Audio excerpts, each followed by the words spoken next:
storytelling. The art that it is to tell a full story in a couple of seconds. Your jump to sports. What made you interested in this category? I don't think there is anything other than sports which brings out that visceral yes or a no from people. Nostalgia. It's a blast from the past. This is a tag today people use quite a lot. Maybe it is getting overdone. Participating in movement marketing seems very enticing. Sometimes irreverence, cheeky things can seem very enticing. Not everybody needs to talk about Women's Day. Equally, Not everybody needs to talk about Valentine's Day. Is your brand a brand which has a right to speak and participate in that moment? And do not think, the consumer will do this. Consumer will do no such thing that you will not do. It should always be the mandate of the agency to make clients uncomfortable. And it is always incumbent on the clients to make sure the guardrails are simply never breached on a brand.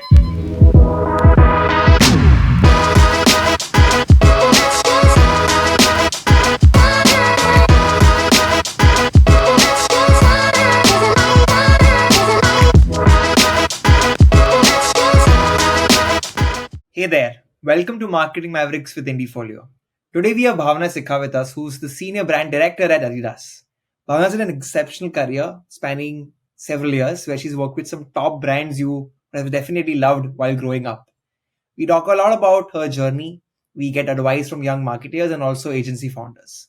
Thanks a lot for your time and welcome to the podcast, Bhavna. Hi, Kavan. It's my pleasure. We are on a Saturday and you're giving me a weekend, so really appreciate that. The first question to you is that how did you decide that, marketing is your career choice? It is maybe because from, I think, a very early age, I did know this is what I wanted to do. I don't think I will be able to give you a very intelligent sounding answer. I think I just liked storytelling. I enjoyed watching ads. I was one of those people who enjoyed watching ads and just the art that it is to tell a full story in a couple of seconds. So it is just something that I enjoyed. And I think as I grew slightly older and I started reading brand equity and the likes, I think it just became a deeper passion. And I knew this is what I wanted to do.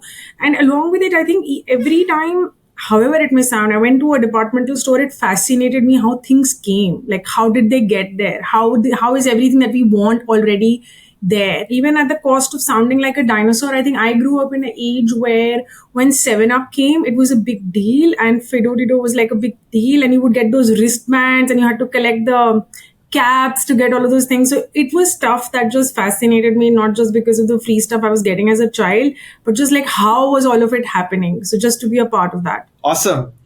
Storytelling is often something I see people say on this podcast. They also say they loved watching ads when they were growing up. I think a lot of young marketers today also feel, where is the creative part, right? This is so scientific. It sounds like really complicated.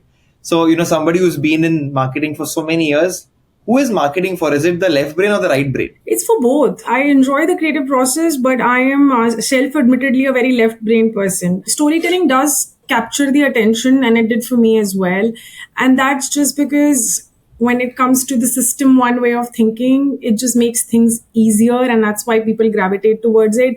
But for those of us who are on brands, I'm not talking creative agencies, but those of us who are on brands, you're in the business of business. You're not in the business of simply storytelling. Storytelling at the end of the day is facilitating commercial purposes, whatever it might be, whichever category it might be in. When it comes to the joy of creative, or maybe it might be the cherry on the cake, and not just because of how glamorous it might sound, it is also because it's a culmination of a lot of hard work that goes in, right? Because it's the story of what?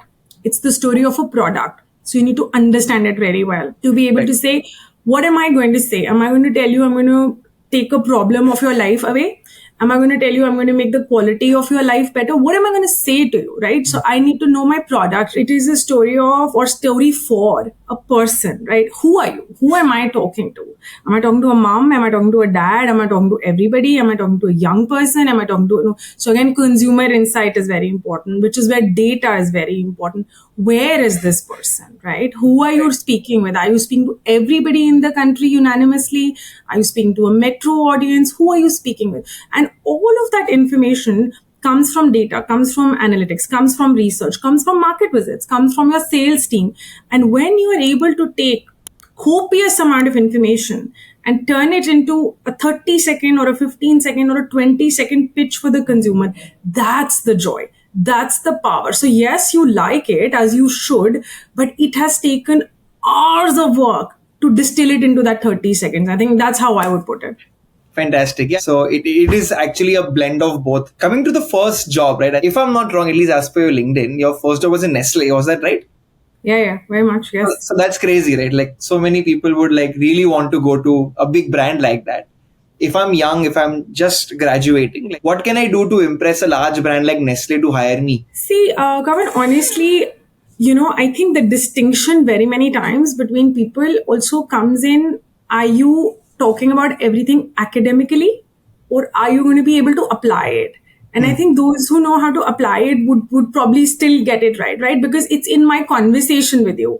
It's in the question or the problem that is posed to you, how you're approaching and solving it. I think that is a give, because the reason I picked these two is this is attitudinal and aptitudinal. Like everything else is coachable. You can teach it. This is something innate in you. This is your orientation. You are built that way, and that's your worldview. That's how you look at life. So I think that comes through, because if anybody is authentic and you're coming through authentic, and you're not coming with in your head with like this boxes that you think you need to take in an interview process, because it does happen. You can almost see the person is trying to say what they think you want to hear.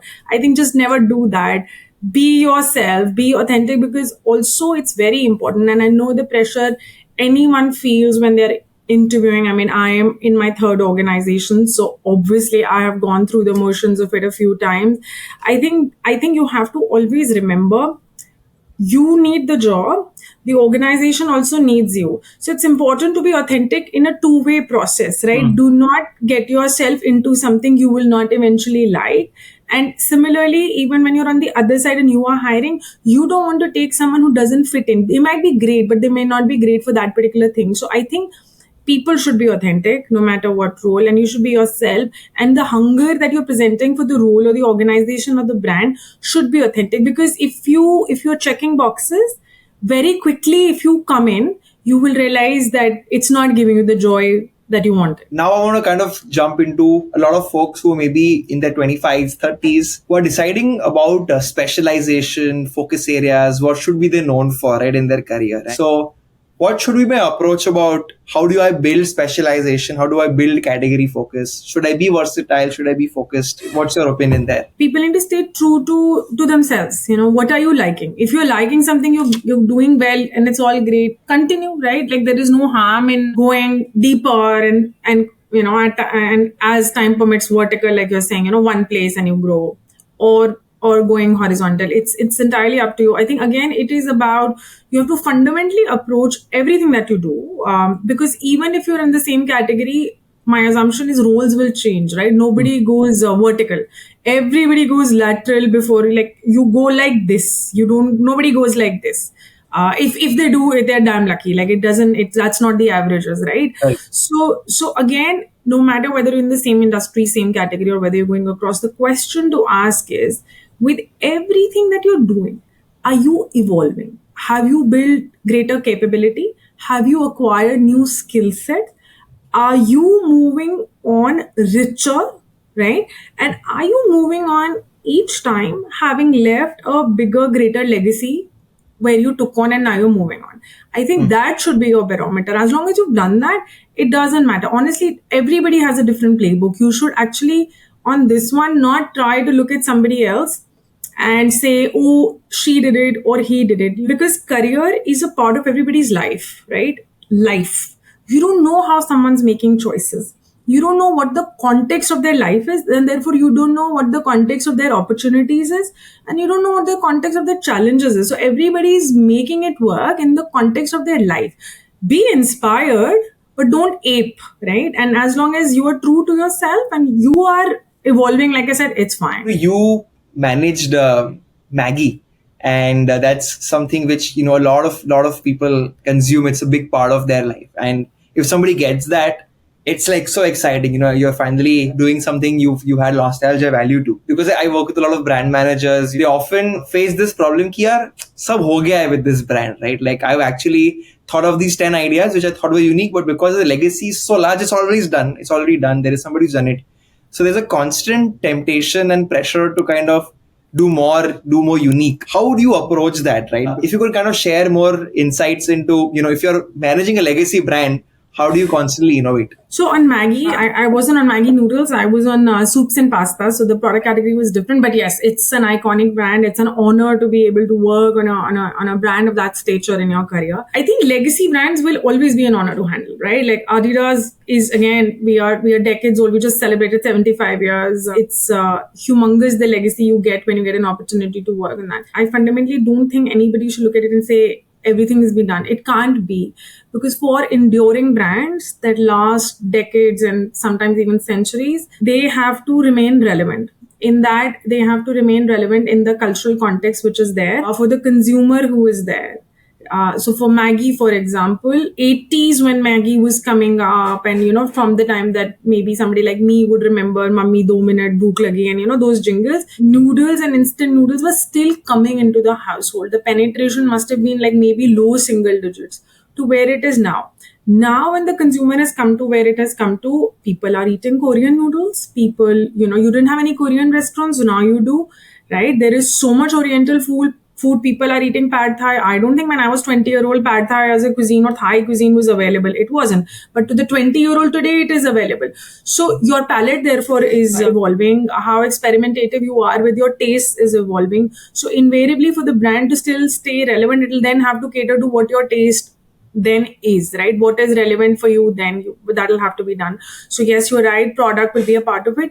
Conversation, again, it is very, very different. I mean, again, I'll sound maybe older than I am, but when I was a brand manager, senior brand manager, we would be given like a couple of likes and nobody cared what we did with it on Facebook. It was like, here, knock yourself out, jo seekhna hai seekh lo, ye 5 lakh ye lo, right? Like no one would look at it. Now you can't do that anymore. Now when you have a meta campaign, there is a BLS and everybody's asking and you're saying, are you doing Insta, not doing Insta? Are you doing Facebook? No, I think Facebook also is for a certain audience, not for everybody. So I'm just saying, even from a communication standpoint, it evolves. Who was talking bumper ads when I started out? Nobody did. Nobody thought in 6 seconds in and out, full message. Right? So communication evolves, media mix completely changed, right? In between, there was also a time when BARC data was available, then BARC data was not available, then it was available again, right? So much keeps changing. You are on a brand that might have lasted decades, right? Mm-hmm. But the business is changing, the consumer is changing, the environment is changing. I cannot count the number of recession that it is now getting called on, right? Like this is the nth recession in how many years? COVID happened, who would have thought, right? And consumer completely changed. Demonetization happened, who would have thought, right? So things keep changing. I think legacy brands, so far as I'm concerned, will always be an honor for you to be able to touch it and for you to be able to leave something that you look back and you say, I did it when I was there, because it just takes so much to keep a brand relevant and to make sure you are part of the enduring legacy on the brand. Awesome. How do you really understand a brand, right, as a marketer? Because let's say if you're given a new category, a new product, and they've had legacy, I often feel you have to obviously make it relevant today, which you can do based on, everything you just mentioned, right? But understanding the brand is a hard one. Like I run a network of creative people and agency owners. They also are supposed to understand the brand before they pitch. And this is the biggest complaint also, clients have, saying, you don't get my brand. When I work with large companies where I've had, let's say, a relationship with a company for, let's say, 4-5 years, and they have a new person joining in their marketing side from a very new industry, even their marketing manager there is trying to understand what the brand is. So because it is so nuanced, it's very hard to understand. So can you kind of give your framework to understand what actually a brand is? Being on, like, it can be as literal or as philosophical talking about this one. See, I mean, the way I will approach it is, if you're a new person coming on a brand, right? Like, how do you go about understanding it? I think, again, if you have the privilege of coming on an enduring brand, on a legacy brand, whatever you call it, if it is a Maggie or a Nescafe or a Lux or a Dove, you will get brand books, and really it is, I think people need to realize just the amount of value that comes with, and that is knowing a brand. go back to the beginning, go back to where it started, right? And understand how it has since evolved, like all of these things. That will give you a sense of what your do's and don'ts will always remain. Because for any brand, 30, 40, 50, 100-year old, core cannot change, right? The crux cannot change. And then again, the left brain side of marketing, you will look at data. You will see where you were when it comes to people acceptance of the brand, where you were in terms of household penetration, how many people were taking money out of their wallet to buy it, and where are they now. So let's say if you move from low single digit to double digit, things have happened, good things have happened. Then you need to understand what are those good things that happen. A big part of iconic brand building is consistency. A lot of new people come and everybody wants to first quickly undo what has been done. I really do not endorse it. I think you have to respect what you've been given, and it takes a lot of effort to make good great. And that's where mistakes happen. Again, it's a joy, and again, it's an honor to get a good thing to begin with. And then you Right. say, okay, I've got something good. I'm going to make it better. I'm going to make it great. And so I need to first understand everything that went in making this good. And yes, in all businesses, some point or the other, erroneous decisions will get made. It's just part of life, right? Like you take certain risks, some pan out, some don't.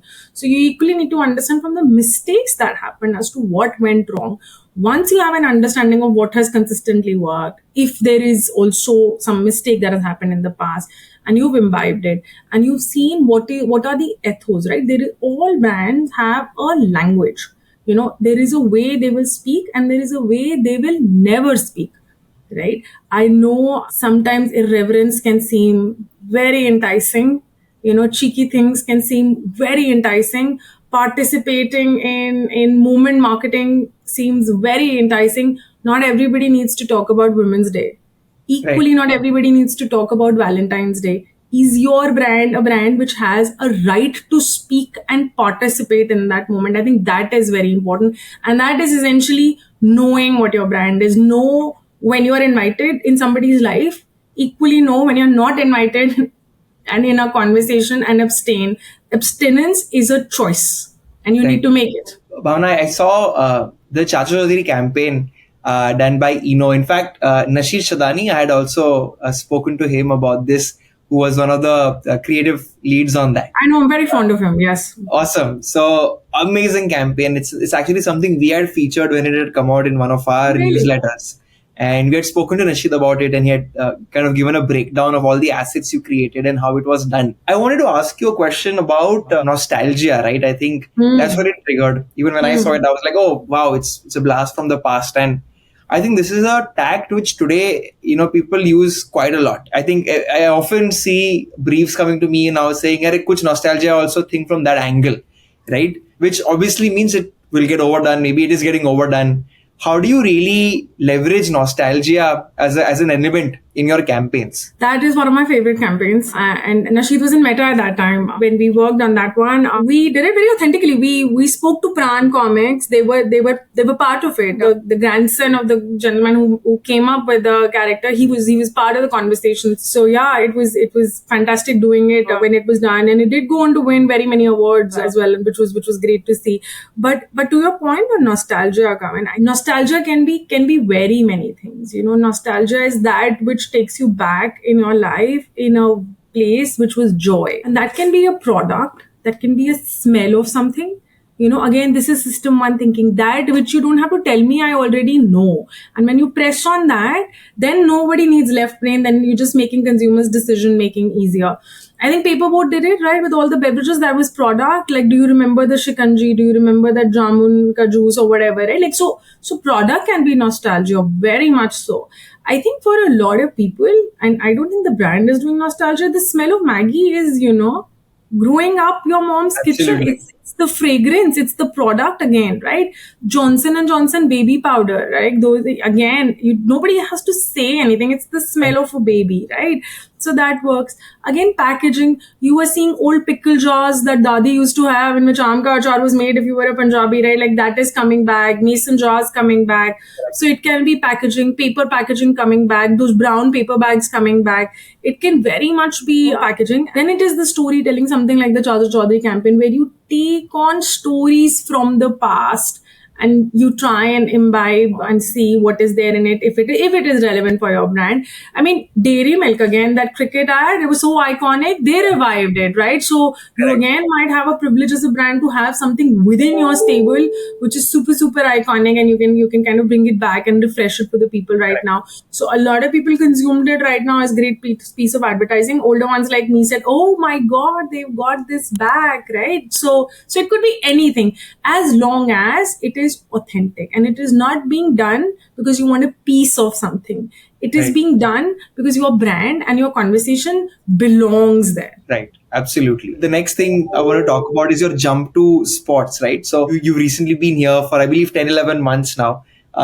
What made you, interested in this category, and what are you excited about? I genuinely believe that good brand work, like I said earlier, always starts with consumer insight, right?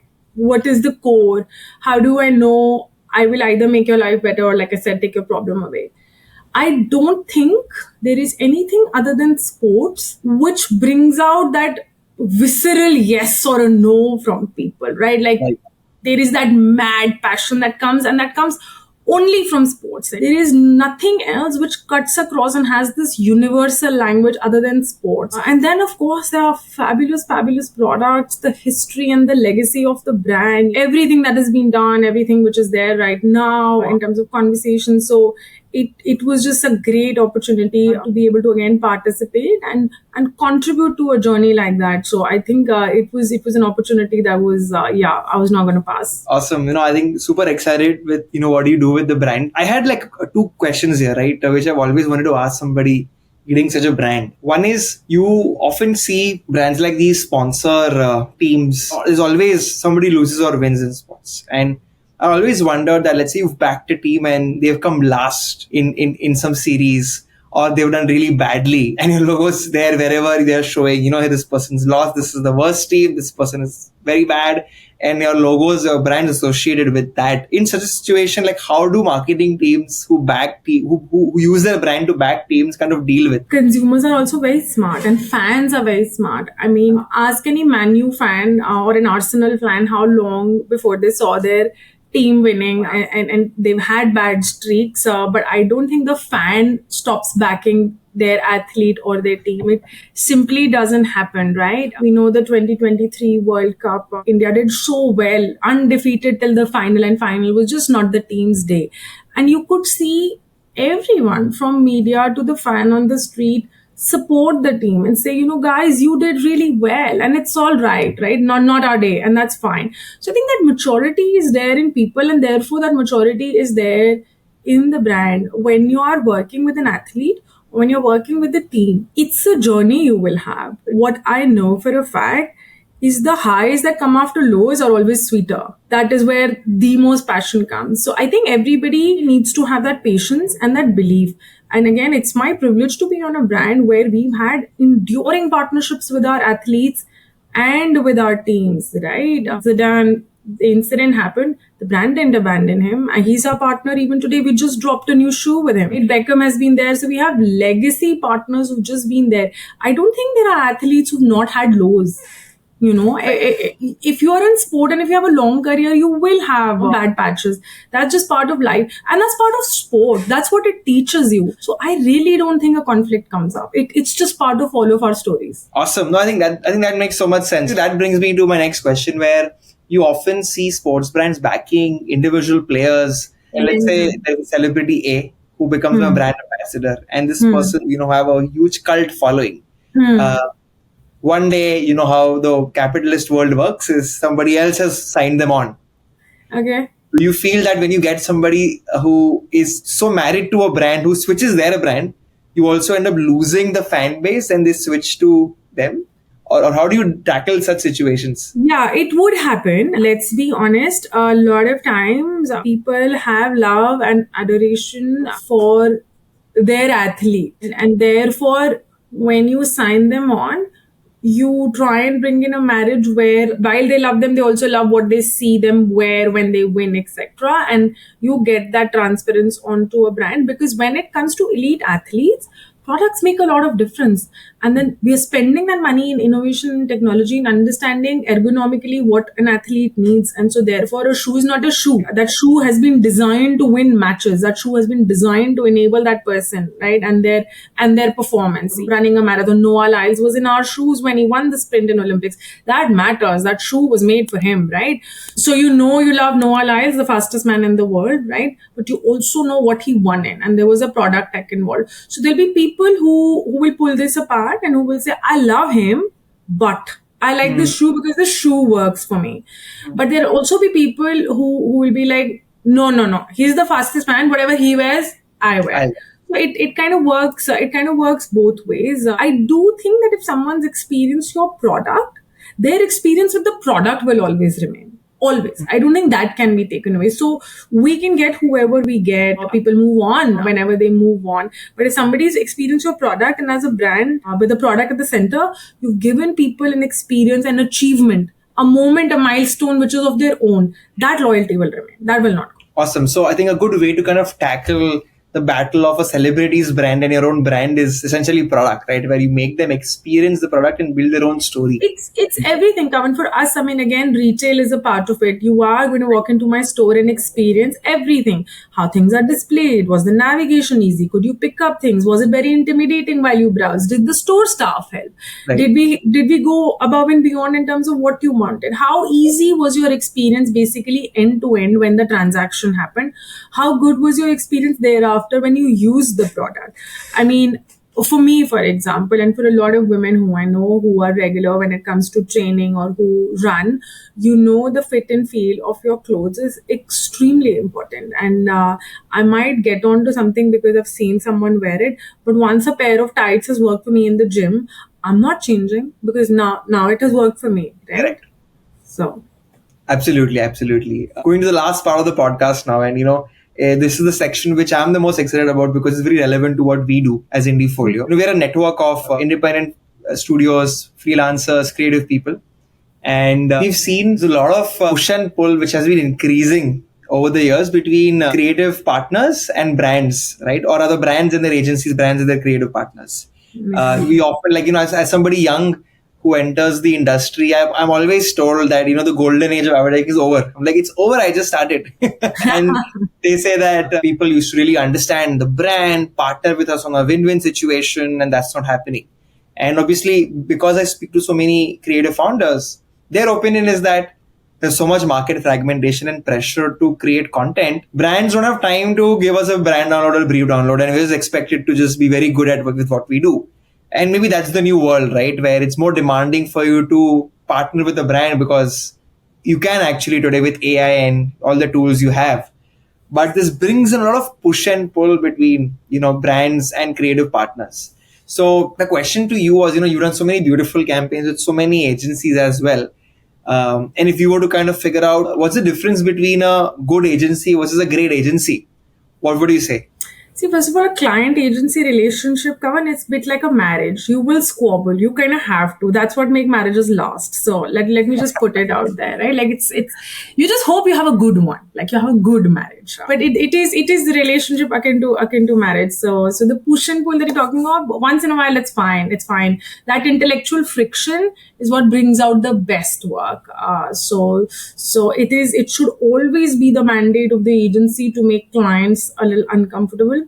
And it is always incumbent on the clients to make sure the guardrails are simply never breached on a brand, right? So that's par for the course. Now, what makes for a good agency or a good partnership, so to say, I think when you meet people, when you work with people who think of the brand as their own and not the clients. You're not working on a client, you're working on that brand. And the moment that ethos is there within the team, and it could be some people, it just makes a world of difference. Each time I work with teams where that degree of ownership and love for the brand has been there, it's been a phenomenal partnership. I mean, I say to my team, I say to also the agencies that I've worked with, or I continue to work with, I genuinely think that the planner in the agency should be able to spar and at times take down brand managers on brand. Like they should know the brand so well, and they should be the core custodian of the ethos of the brand, even when the brand manager is succumbing to the next month's sales target pressure, right?